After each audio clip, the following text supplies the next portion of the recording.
Okay, so before we get started, just two quick things, I think. So first, because we are outside, we don't have a clock. So I have set my phone alarm to go off at, when is it supposed to be, for 1:40? But I'm not sure it will because sometimes it doesn't. So if David Bowie does not start shouting at us at 1:40, can somebody else also just keep an eye on the time and make sure that I'm not keeping you too long, basically. Okay, great, thank you. Also, next time, right for Monday, we're going to be out here again, and all you're going to be doing is reading Acts 4 and 5 of the Tempest, and you're going to complete the vocabulary quiz by Sunday at midnight. Right? So that'll open up Friday morning. So does anybody have any questions about anything? Okay, you look like you are kind of itching to talk about your region. So so we'll turn the floor over to you now for the moment. So okay. Grace, go ahead. So I never actually colored it. Okay, so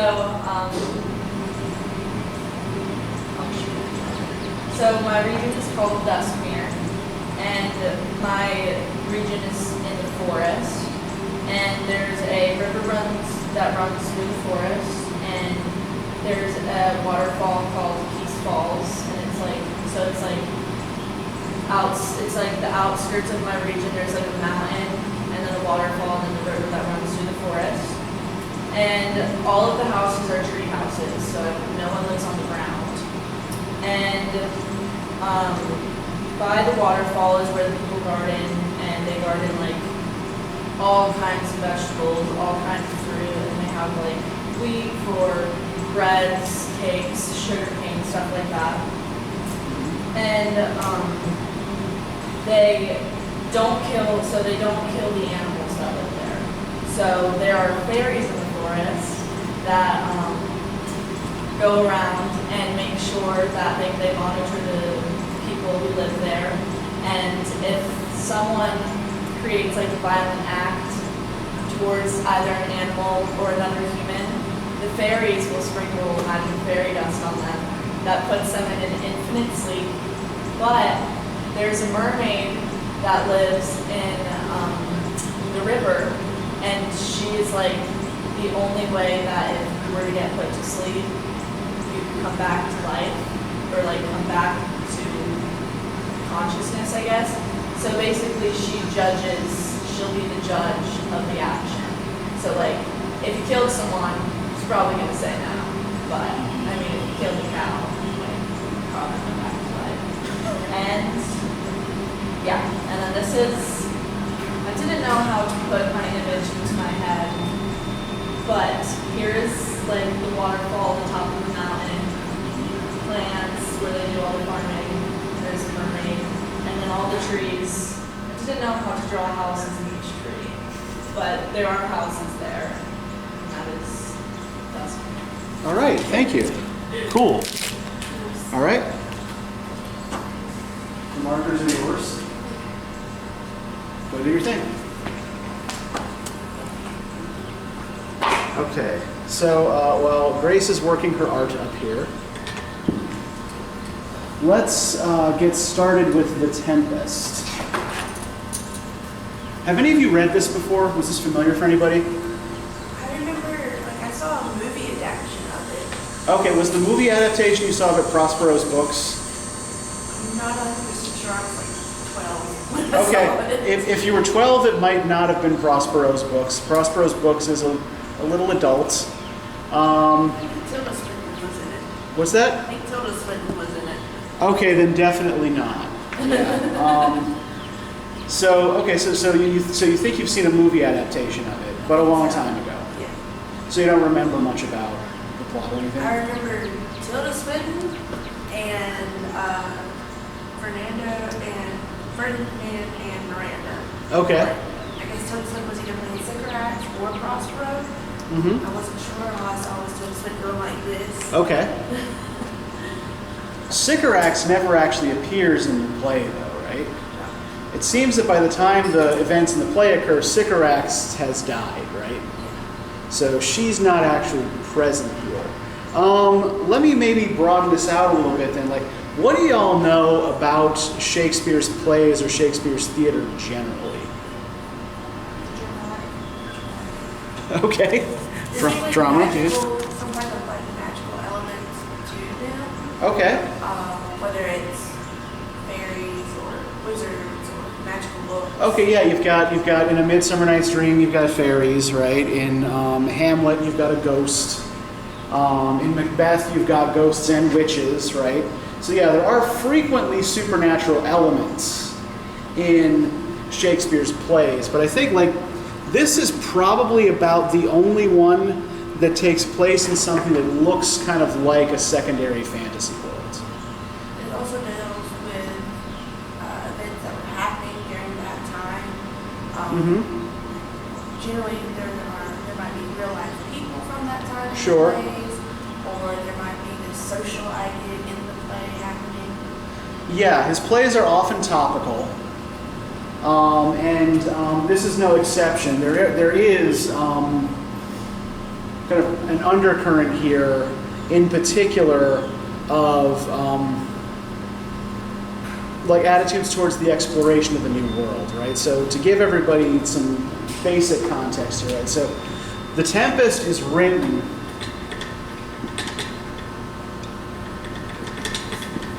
sometime between 1608 and 1611. We know it must have been written by 1611 because that's the first recorded performance of it. But with a lot of these, like a lot of 16th, 17th century plays, it's hard to provide exact dates, right? So we know that by 1608, European colonization of the Americas was pretty well underway, right? You know, the Spanish got an early start along with the Portuguese, and English colonization was kind of just ramping up. So, for example, you had the failed Roanoke Colony by this time in Virginia. Does anybody know the story of the Roanoke Colony? Okay, Ashlyn, go ahead. Tell us about Roanoke.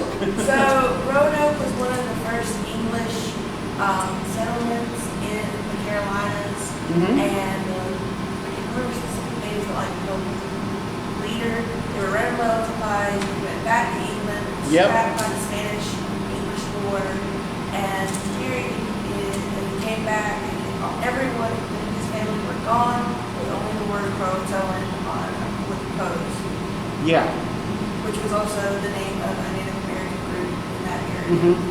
Yeah, so I think the dominant theory as to what happened to the Roanoke colonists is either they were adopted into an indigenous tribe or they were wiped out by one, right?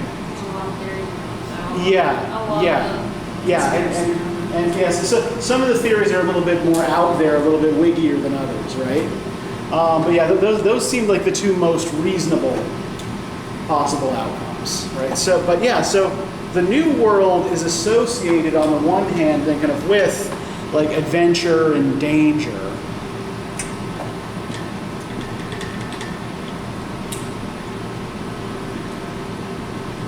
And of course, you know, when we say New World, we mean it was only new to the European colonists, right? There had been people living there for thousands of years. It wasn't new to them. Yeah. Although some of the old world diseases that the Europeans brought over were new to them, and thus quite deadly. But it was also it was often represented, particularly in propaganda art that was intended to get people to come and try to colonize, as a kind of new Eden. Right, so you will have, you know, paintings and engravings from the period of like angelic-looking children walking through pastoral landscapes, like leading a lion with one hand and a lamb with the other, right? As this sort of place for a kind of new golden age to take place. Right, where humanity can return to its innocence. And I think we get some sense of this idea from one of Gonzalos' speeches in Act 2.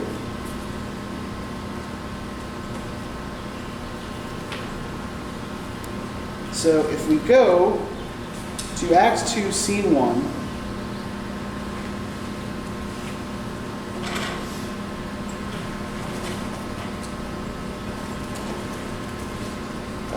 let's see, it would be page 61.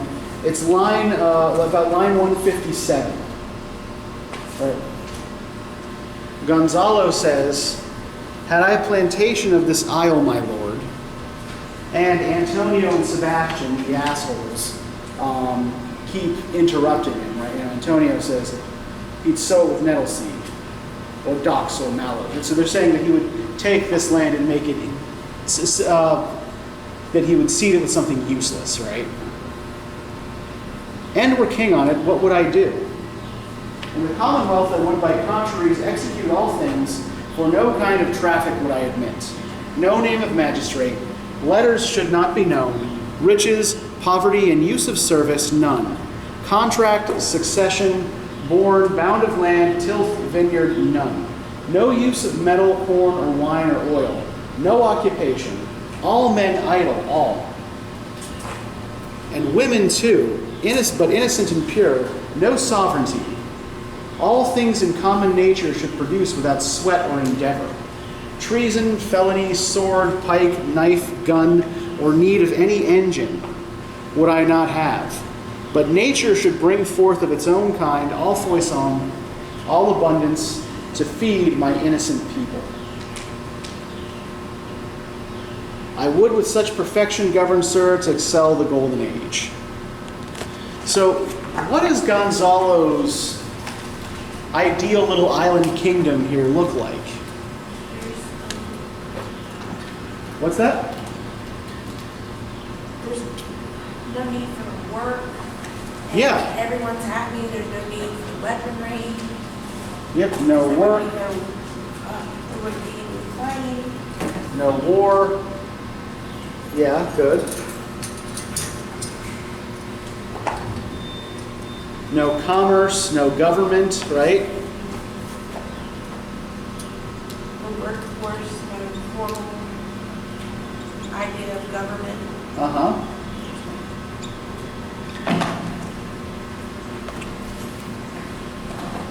No property. Everyone would hold everything in common.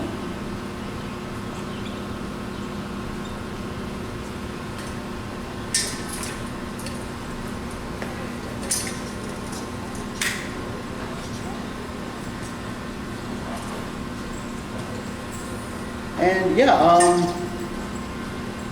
no literacy either, right? He says letters should not be known.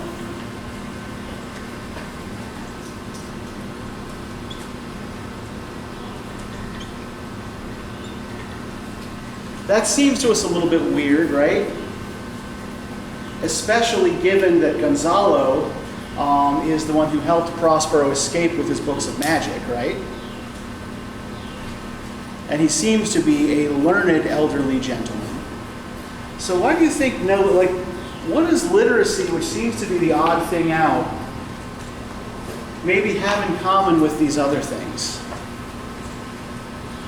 Literacy leads to knowledge, which leads to ideas lead to difference of opinions. Okay. Which leads to arguing, which can lead to war. Okay. Yeah. Yeah, people thinking too freely might upset the perfect balance of this kind of utopia, right? So we can agree that this vision of Gonzalo's, which by the way is not the real nature of the island, or it's just what he would do, what he says he would do with it if he were king on it, right? Yeah, it is a kind of anarchist utopia.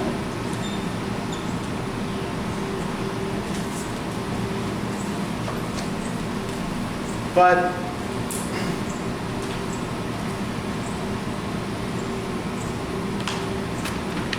maybe if we think of it another way as well, right? Are we born literate? How do we become literate? Yeah, we have to be taught to read, right? We have to learn how to read. And a lot of the things that Gonzalo wants to banish from his ideal commonwealth, right, his golden age utopia here, are human constructs, right? If, the trees bear all the fruit we need, for example, right, there's no particular reason we should have to work. War is a human idea, right? There's, animals don't go to they fight, right? But they don't, with the exception of ants, who do go to war with each other. By and large, animals do not go to war with each other, right? Trade, governments, private property, these are all human ideas, human artificial constructs.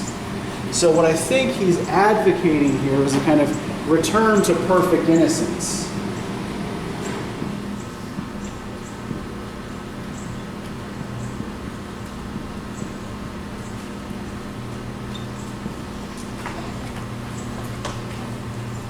Right, the state of nature for Gonzalo is not a state of barbarism and violence, but a state of ideal peace, which he hopes can be found in a place like this. Like a place where, humanity can kind of start over, right? So it's very much playing into these New Eden Golden Age tropes that are being circulated about the Americas during the early 17th century. But do we think this island is actually in the Americas? Where do you think this island is located? Were there clues in the play that might tell you where the island is? Off the coast of Africa. Okay, yeah. What made you think off the coast of Africa? Because they're just returning from taking the king's daughter to marry Prince of Algiers or Algeria, and it says they even claim this fate befell us because instead of marrying a European, we had her marry an African. Right. So where are Alonso and his group coming from? Yeah, where Italy. Yeah, Italy, right? Yeah, they're originally from Eastern Italy, right? Naples. So, do you typically need to go through the Americas to get from Italy to Tunisia and back? No. Yeah, so this island is somewhere in the Mediterranean, right?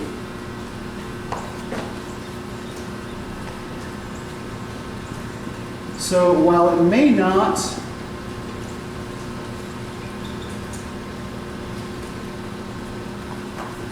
while it may kind of be described in terms of these kinds of New World tropes, it's not actually in the New World. Now, it should also be noted that Shakespeare's sense of geography isn't always great. And he often seems to treat it as kind of irrelevant where places actually are in relation to each other. This, by the way, is one of the reasons why some scholars have thought that his... let me backtrack a little bit. Some scholars have argued that Shakespeare's plays were written by someone other than the actor Will Shakespeare, who was not a gentleman and did not go to university.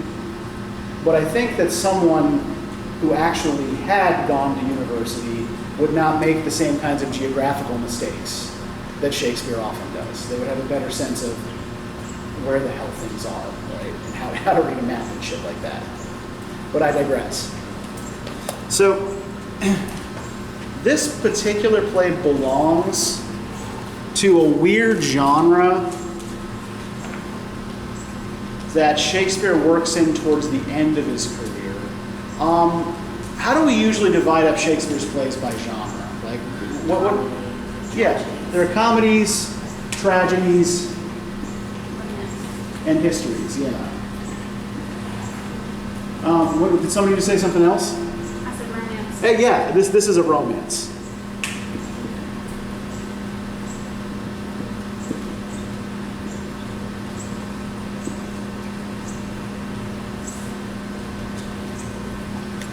So, what do you know about Shakespeare's romances, Bethany, since you were the one who remembered the term? Death and despair. Okay. In some of them, right? Although they actually usually end, the romances actually usually end happily, right? So you take a play like, for example, The Winter's Tale, which is probably the other best-known Shakespearean romance. There's a serious crisis in the beginning of the play, but it's resolved at the end, and people come back together happily, right? So romances are plays that don't really fit easily into these other categories, and they usually traffic in more than the others fantasy, right? There are more kinds of magical happenings or improbable or impossible things that happen in the romances than in the other genres, right? So, The Tempest and The Winter's Tale, as I said, are the best known of them. Cymbeline is also a romance. Pericles, Prince of Tyre, regarded by many as Shakespeare's worst play, falls into this particular category as well. So yeah, at the end of his career, Shakespeare is writing romances that are heavily influenced by a form that is popular at court called the masque. Have you ever heard of a masque or a court masque before? Yes. Okay, what is it?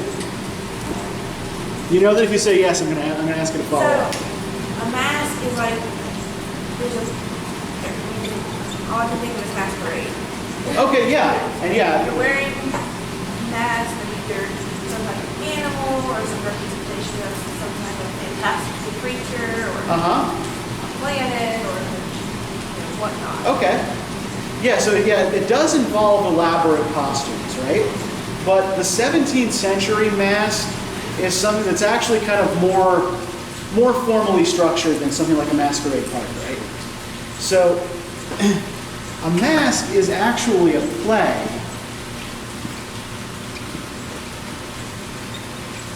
performed at a private court.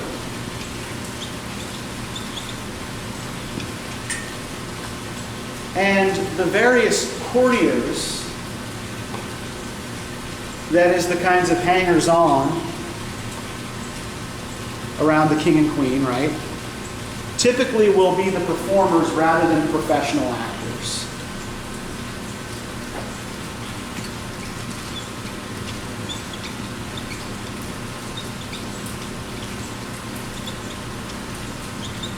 Right, they tended to feature elaborate costumes,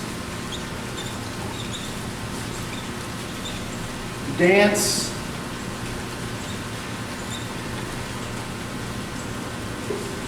and special effects. Right, things like cranes to lift people up, special lighting effects, optical illusions of various kinds. Often rather ingeniously designed. But the plots of a masque were usually simple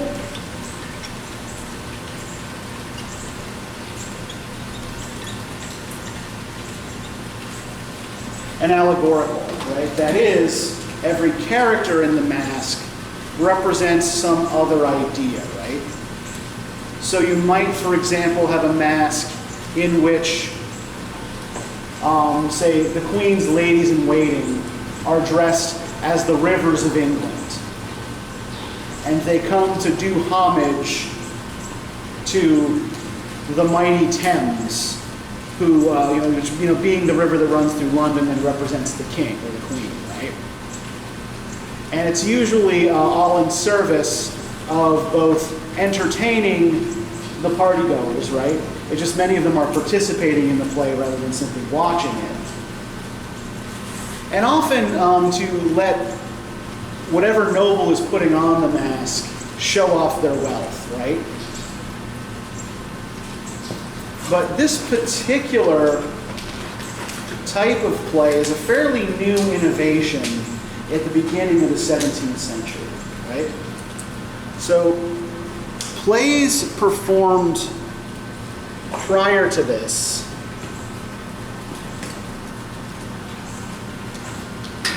and indeed plays that were contemporary with this as well, were performed in two kinds of theaters. And again, if somebody wants to help me with any of the features of Shakespeare's theater, please do feel free and speak up, right? I don't mind. Help me preserve my voice, right? So, the earliest permanent theaters in England, they were usually built outside the city of London because various counselors around the Queen tended to be opposed to theater. They thought it was a vice, right? So they would be just across the river in other municipalities that were adjacent to London. So Londoners could still go and get to the theater, but they didn't have to worry about hostile officials coming and shutting them down, right? For similar reasons, gambling dens, bear baiting parlors, and brothels also tended to operate outside the city of London, right? Because the laws were looser. So same thing as, I don't know if any of you are familiar with, there's Phoenix City that's right across the river from Columbus. But you have to cross into Alabama to get to Phoenix City. So basically the reason Phoenix City exists was so people could go there and do things they weren't allowed to do in Columbus. So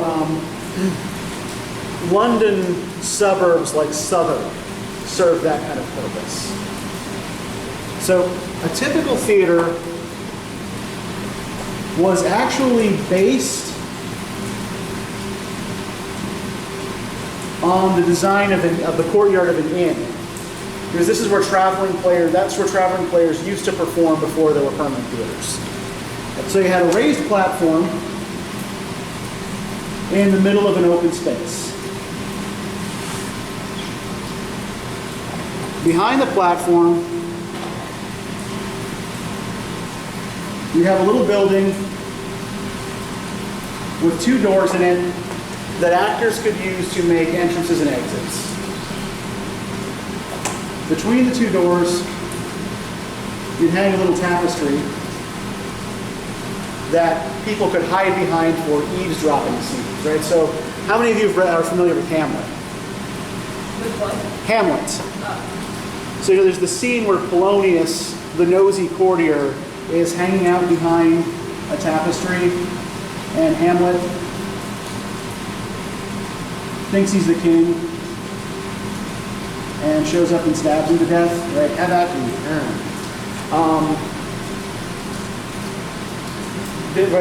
The tapestry existed for those kinds of scenes, right? And indeed, a lot of plays made use of those kinds of scenes just because the tapestry was there. So up above the back of the stage, you had boxes for wealthy patrons, because the closer you sat to the stage, the more prestigious you were, right? And then up above that, you had like a little battlement, like a kind of balcony area that actors could walk to play scenes like the first scene in Hamlet, where the two guards are, walking the walls, right? And, 12 o'clock and all is well and shit like that, right? So, most of this open space on the ground here would be full of people. What's that? Poor people, yeah. This is where I'm not even going to call them the cheap seats, right? This is where the cheap tickets ended up, right? This was like I don't know if you've ever gone to a concert and you get like lawn tickets, and lawn is usually far from the stage. In Shakespeare's day, the lawn tickets were right up front, right up close. You know the mosh pit tickets. Yeah, that's it. Yeah, that's actually a good analog. Why were they up close and not further away? Because there were Why no did the other people want to sit up close? because there were no seats, and also because they had to be pressed together very So closely. they were all standing? Yeah, they were standing or sitting on the ground, and people with more money typically wanted private seats where they didn't have to be jammed in outdoors around other people. That was the other reason these seats were cheap, is because they were uncovered.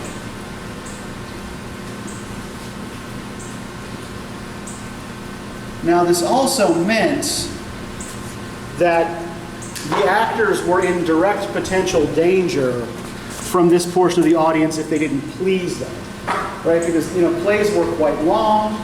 People expected a whole evening of entertainment, and if they didn't like the play, they were going to bring, they usually brought their dinners with them. Yeah, exactly. And if they didn't like the performance, the actors were going to end up wearing their meals, right?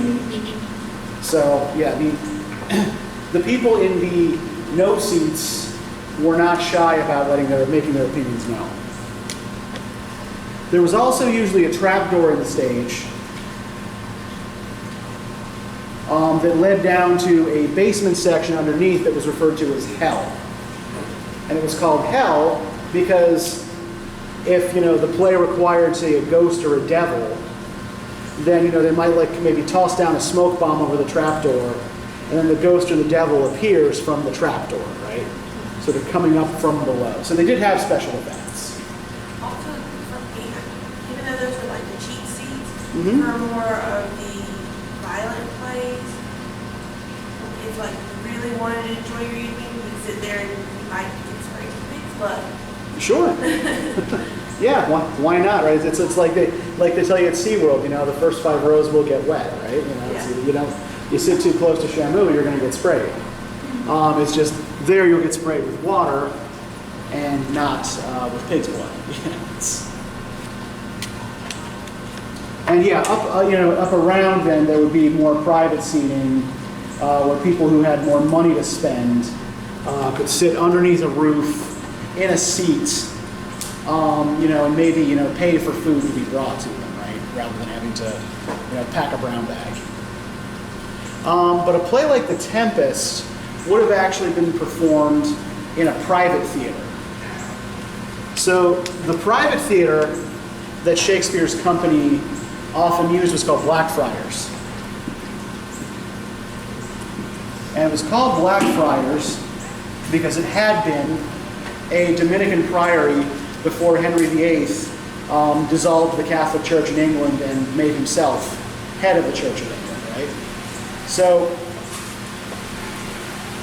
Shakespeare's company didn't own Blackfriars. They would rent it out for performances. And the kinds of performances you could do in that theater, which was much more kind of narrow and rectangular and box-like. You could actually do more with, sort of like crane-type special effects, or lifting people in and out, and moving set pieces around. Right? It was really hard to move set pieces on and off these kinds of stages, which is why you will often find in Shakespeare's plays, people will simply describe to you where they are. Yes? Can you remind me one more time that part of what the boxes are? Yeah, this is a battlement. A what? A battlement, like for performing scenes on the tower, like scenes in the tower or on the castle walls. So plays at Blackfriars often adopted more elements of the mask, right? Of these kind of costumed, allegorical, aristocratic dramas. And you could be a little bit more experimental with the Blackfriars crowd because the tickets were more expensive. So you didn't really have to worry about the people who would crowd around the stage and throw things at you. So the romances that Shakespeare writes towards the end of his career are written primarily for this more select audience at Blackfriars, who are going to be a little bit more okay with plays that don't fit the usual genre formats. So let's try looking a little bit at the play itself. It's kind of breaking down, at the very least, some of the characters here, and then we can kind of maybe bring some of this back together next time. So let's start, like, which of the characters in this play attracted your interest and why? Which of the characters in the play attracted your interest and why? Prospero. Okay, why Prospero? He's this unseated duke. that Okay, yeah. has These magical books, and he's able to control spirits Uh-huh. and create storms out of nothing. Yeah, I mean, Prospero's a friggin' wizard, right? Yeah, but he's kept Miranda so sheltered. It's like she doesn't know anything. Yeah. But she even says, "I don't know any other woman's face but my own." Uh-huh. It's like, educate her. You have these magical books. At least give her something.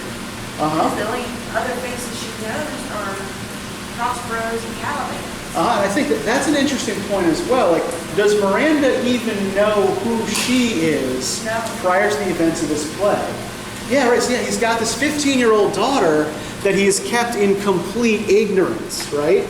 She can say she reminded me of Percival a little bit. Okay, yeah. How so? She just didn't know, like, much at all. Like you said, ignorant. But that ignorance could also be innocence, right? Right. Particularly if we're situating this island in that kind of golden age context, right? I think I remember it saying that she was about almost 3 when they first got to this island. Yeah, and they've been here 12 years. So she's about 15 by the time they get there. So for an aristocratic European woman in the early 16th century, she is of marriage age. She's actually even maybe a little long in the tooth for marriage age. Well, and like she even says, Prospero several times before had started to tell her who she was. Yeah. And then he would stop talking, or she would suddenly fall asleep. So it's like he's intentionally keeping her in this Yeah. bubble of ignorance. Yeah.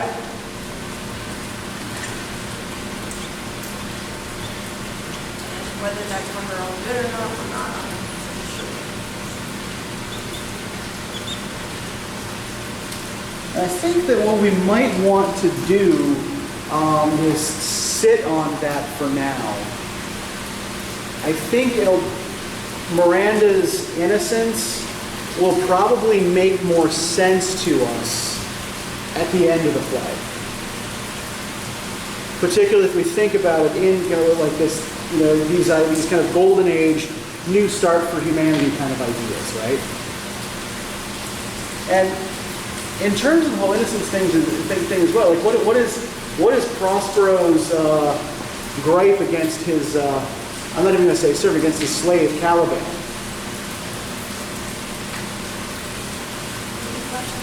What's that? What is Prospero's gripe against his slave Caliban? What did Caliban try to do? Yeah. So his anger at Caliban is based on Caliban's attempt to destroy Miranda's innocence on some level, right?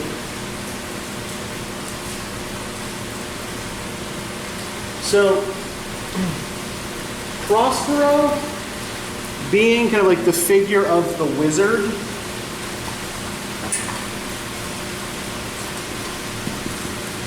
right? This is actually a fairly common trope in literature of the period, and not just in period literature, right? There were people who actually practiced and wrote books about ceremonial magic, right? So characters like Prospero are based on real people who were regarded as serious scholars. Right? Magic was regarded as not that much different from other liberal arts. So can we say in this instance, wizard just means scholar? Well, no. I mean, it does mean wizard, right? It does mean person who does magic, right? But magic was considered like a not completely disreputable academic pursuit. Now, you wouldn't have in the university someone who was a professor of ceremonial magic, in part because you never had people who were professors of any one given thing, right? Pretty much all university professors were generalists. Like there was everybody had to know something about philosophy and rhetoric and theology and law and medicine and mathematics. The various things that were considered important for a gentleman or scholar to know, right? And some of them just branched off into their own pursuits, right? Philosophers, for example, people who were more interested in philosophy or even in theology might get interested in things like summoning spirits. And so some of the real-life analogs of a character like Prospero are people like Cornelius Agrippa, and of course my marker is failing me now.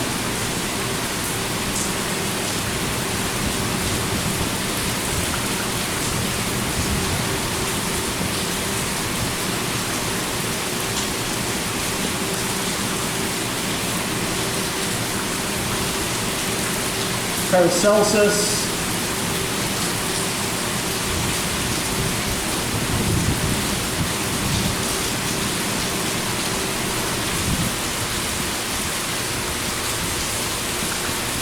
probably the most famous of these scholars in Shakespeare's own time is Dr. John Dee.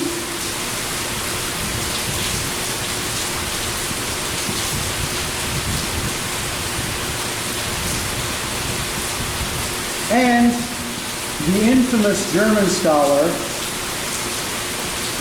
Johann Faust.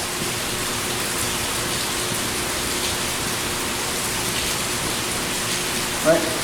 There was a historical Johann Faust, but he likely did not actually sell his soul to the devil and get dragged to hell at the end of his life. But yeah, most of these individuals are familiar from their writing on non-magical topics. So Dee was also a noted mathematician and astronomer. Cornelius Agrippa was also an expert on law. Paracelsus was a medical doctor, so he was an alchemist, but he was also particularly knowledgeable about medicines. And so the figure of Prospero is probably evolved from figures like these men.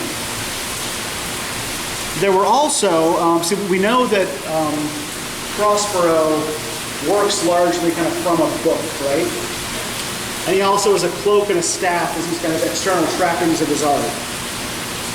So books of magic in the early modern period were called grimoires.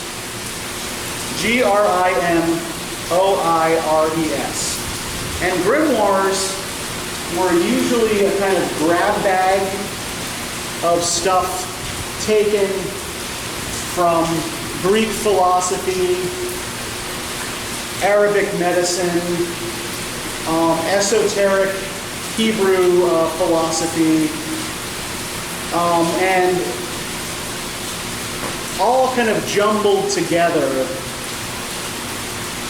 usually under the name of some famous scholarly figure who probably had nothing to do with the actual construction of the book, right? Yeah? Is grimoires supposed to spells, or is that just in like movies? No, yeah, there are spells in Vermouth. Yeah. Yeah, there are spells, there are recipes for potions, there are descriptions of rituals, and drawings of different kinds of magic circles that you are supposed to use to contain different kinds of spirits, right? So yeah, this kind of grab bag of magical spells and tricks. So, yeah, I mean, people actually did expect to be able to do magic with these kinds of books.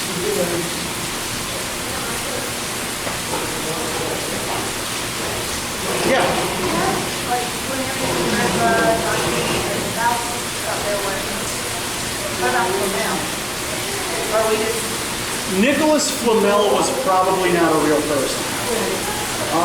The guy who had the Philosopher's Stone, yeah.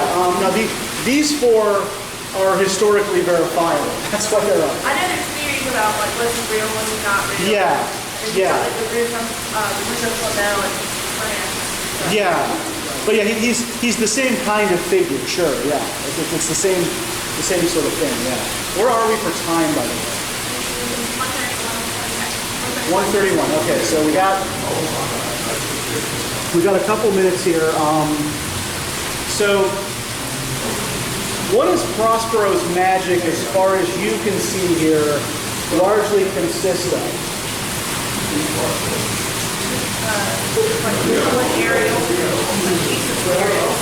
Yeah. So yeah, he seems to be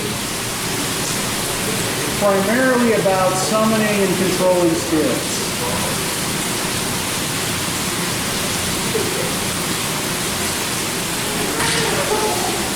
And let's just take a few minutes now to talk about the two spirits that serve him, right? So we mentioned Caliban a moment ago.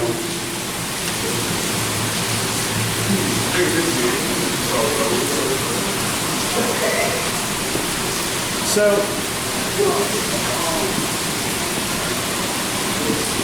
but we actually meet Ariel first, right? So what kind of spirit does Ariel see? What is Ariel like? What kind of spirit is Ariel? What is Ariel like? Like, what sort of thing does Ariel do? Yeah, Ariel is a shapeshifter, right? And like, she can be invisible. And yep, she can change. Ariel is actually a male spirit. Though often is represented as female in plays. I think because we tend to think of Ariel as a woman's name rather than a male name. But yeah, Ariel is a shape-shifting spirit.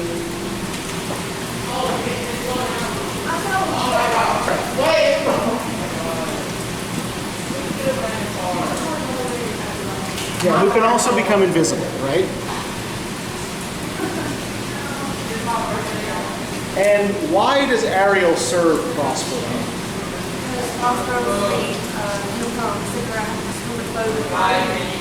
Yeah, Ariel had been imprisoned by Sycorax in a tree, right? And Prospero set him free. And what is Prospero very clear with Ariel about that he could do to Ariel again? Put him back in that tree, right?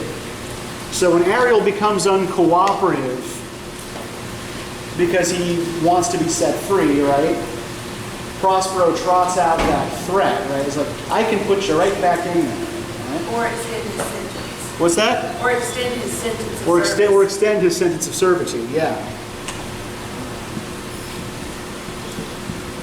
So he does, at least to some extent, serve Prospero under duress, right?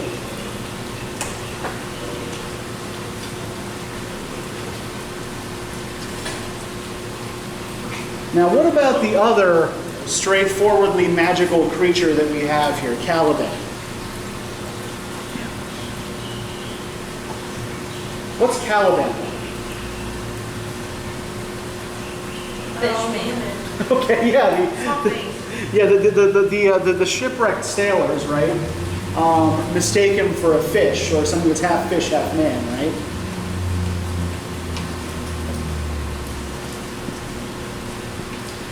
Does Caliban seem to be able to change his shape?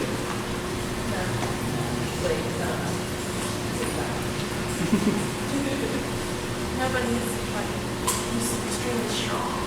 Okay, yeah, he's strong, right? Yeah, he is used primarily by Prospero to carry stuff back and forth, right? Go fetch more wood. And is Caliban happy in his servitude? 100% not, right? So yeah, he is sullen and resentful, right? Now, what are his reasons for being resentful of Prospero? He stole his home from him. Yeah, I mean, this was his island, right?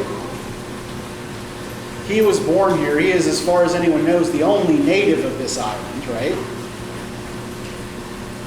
Prospero came along and took it from him and made him a slave. So, how did Prospero treat him at first? Pardon? He was kind, but he taught him speech. Yeah, and there's a great line. He says, you taught me language.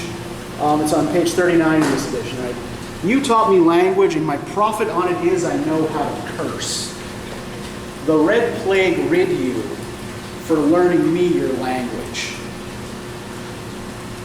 He's kind of like a child, because I mean, usually with children, when you first start teaching them to speak, most of the time one of their first words is a cuss word. Sure.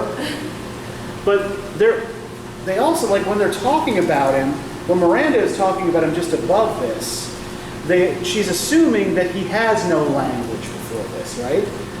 She says, abhorred slave, which any print of goodness wilt not take, being capable of all ill, I pitied thee, took pains to make thee speak, taught thee each hour one thing or other.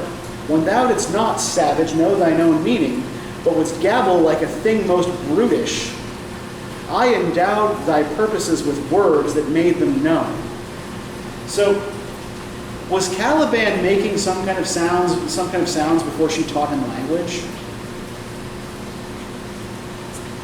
And how does she know that wasn't language, right? She didn't understand the sounds that he was making. Does that mean that they had no meaning? It didn't have any meaning for her. Exactly.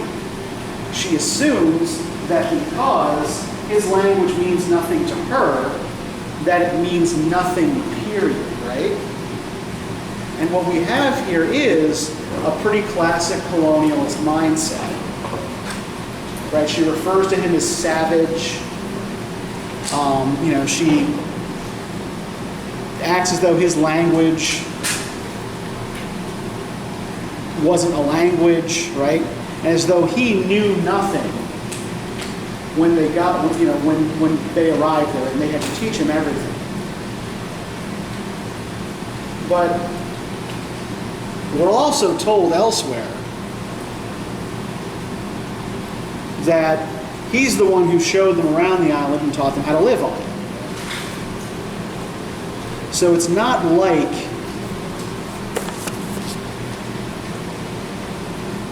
he actually needed them, right? And so one of the things I'm going to want you guys to keep track of, right, is the way the character Caliban evolves over the course of the rest of the play, right? So we already know he's plotting revolution with these two sailors, right? And we can also see in those passages, and I want to we don't have time today, but I want to get back to it next time, that Caliban also has an aesthetic sensibility that seems that a lot of the other characters lack, right? When he talks about how the isle is filled with sounds, that he does have a sense of beauty that is, awakened, even by some of Ariel's magic, right? That, he's not simply a sullen and resentful slave. But does anybody have any? I think we're probably at about time. Yeah, so I'll give you the reading questions for next time. And yeah, just remember to do the quiz on Sunday night. And let me just turn this around. Yeah.